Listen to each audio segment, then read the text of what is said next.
વાગરા તાલુકાના ચાચવેલ નજીક લોખંડના ટેકાએ ટકેલો પુલ, 50 ટનના ટ્રકોની બેફામ અવરજવર, કોઈ પણ ક્ષણે મોટી દુર્ઘટના સર્જાય તો જવાબદાર કોણ? વાગરા તાલુકાના ચાચવેલ નજીક આવેલ અત્યંત મહત્વનો પુલ આજે મોતના કાંઠે ઉભો હોય તેવી ભયજનક સ્થિતિમાં છે. દહેજ અને ગંધાર જેવા મોટા ઔદ્યોગિક વિસ્તારોને જોડતો આ પુલ વહીવટી તંત્રની બેદરકારીનું જીવતું ઉદાહરણ બની ગયો છે. પુલની હાલત એટલી જર્જરિત થઈ ગઈ છે કે તૂટીને ન પડે તે માટે નીચે લોખંડના સળિયા અને એંગલોનો ટેકો આપવો પડ્યો છે. છતાં પણ આ પુલ પરથી દિવસ રાત 40 થી 50 ટન વજન ધરાવતા ભારદારી ટ્રકો બેફામ રીતે પસાર થઈ રહ્યા છે. કોઈ પણ ક્ષણે મોટી દુર્ઘટના સર્જાય તો નવાય નહીં. સરકારી નિયમો મુજબ આ પુલ પરથી 20 ટનથી વધુ વજનના વાહનોને મંજૂરી નથી અને સૂચના બોર્ડ પણ લગાવવામાં આવ્યા છે. પરંતુ વાસ્તવિકતા એ છે કે નિયમો માત્ર કાગળ પર જ સીમિત રહ્યા છે. આમોદ દહેજનો જોડતો મુખ્ય માર્ગ હોવાથી મીઠાના ટ્રકો સહિત હજારો ભારે વાહનો અવિરત આ જર્જરિત પુલ પરથી પસાર થઈ રહ્યા છે. પુલની બાજુમાં નવો બ્રિજ બનતો હોવા છતાં કામની ગતિ મંદ રહી છે અને આ દિન સુધી નવો પુલ તૈયાર થયો નથી. સ્થાનિકોમાં લાંબા સમયથી ચિંતા અને રોષ છે. 6 મહિના પહેલા સરપંચે પણ તંત્રને ચેતવણી આપી હતી, છતાં કોઈ કડક પગલાં લેવાયા નથી. આ ગંભીર બાબતે ભરૂચ જિલ્લા યુવા કોંગ્રેસના ઉપપ્રમુખ ઇમ્તિયાઝ પટેલે વહીવટી તંત્ર પર આકરા આક્ષેપો કર્યા છે. તેમણે ચેતવણી આપી છે કે જો તાત્કાલિક ભારે વાહનો પર પ્રતિબંધ નહીં મુકાય અને જન સુરક્ષા માટે પગલાં નહીં લેવાય તો યુવા કોંગ્રેસ દ્વારા ઉગ્ર આંદોલન છેડવામાં આવશે.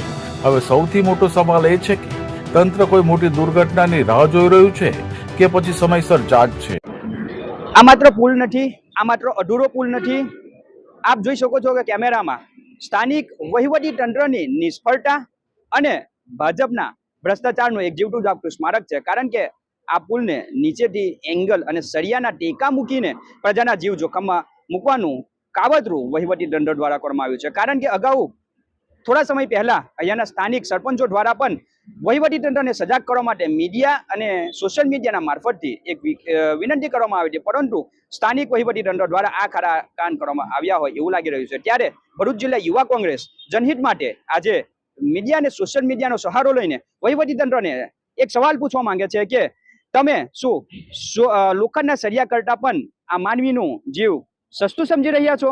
કારણ કે અહીંયા બોર્ડ લગાવવામાં આવ્યું છે કે 20 ટનથી ઉપરના ભાડાર વાહનો પસાર કરવા દેવામાં નહીં આવે, પરંતુ ઇન્ડસ્ટ્રીયલ ઝોનમાં ઉપયોગમાં લેવાતા 50 ટનથી ઉપરના ભાડાર વાહનો અહીંયાથી રોજ પસાર થાય છે. અને જો કોઈક મોટી હોનારત બનશે અથવા કોઈક મોટી ઘટના બનશે તો એના માટે શું અહીંયાના ચૂંટાયેલા પ્રતિનિધિઓ, કલેક્ટર, મંત્રીશ્રીઓને જેલ થશે કે પછી જે પણ કોન્ટ્રાક્ટરો છે તેના ઉપર દોષનો ટોપલો નાખીને હાથ ખંખેરી લેવામાં આવશે?